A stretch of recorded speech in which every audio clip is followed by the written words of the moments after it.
nouvelle salle. J'ai hâte que tout le monde la découvre. Véronique est vraiment formidable. Et si on commençait la visite par la salle des colonnes? Tu te souviens, Marinette, quand tu m'avais pris pour une statue? Oui, je m'en souviens très bien. Tellement bien qu'on pourrait peut-être aller voir une autre statue, hein? Tu m'avais embrassé. Exact. Non, enfin, embrasser. Je croyais embrasser une statue, hein. J'étais surtout embarrassée.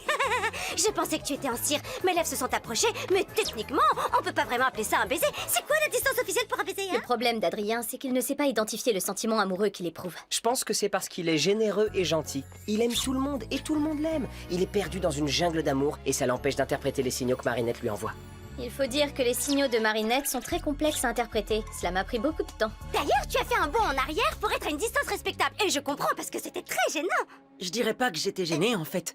J'étais plutôt surpris. Pas parce que tu faisais, mais parce que j'éprouvais. Ce que je ressentais, Ne c'était... finis cette phrase sous aucun prétexte. Désolée, madame. Ah, tout va bien, je reviens tout de suite. Et si Adrien et moi, on n'était pas faits l'un pour l'autre? Et si j'étais faite pour être seule? Et si je ne pouvais être moi-même avec personne? Peut-être que je devrais renoncer à l'amour, tout simplement. Moi, je crois que t'as plus en commun avec Adrien que tu ne le penses. Fais-toi confiance pour une fois. Tu es jaloux? Non, je suis pas sûre. Tout ce que je sais, c'est que j'aimerais être à la place de Lucas. Fais en sorte de prendre sa place.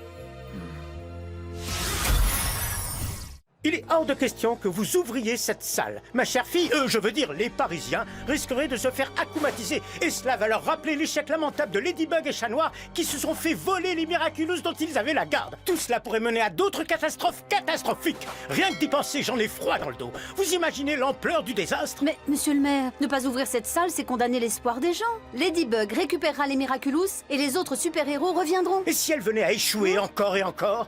Que l'on ne revoyait jamais ces super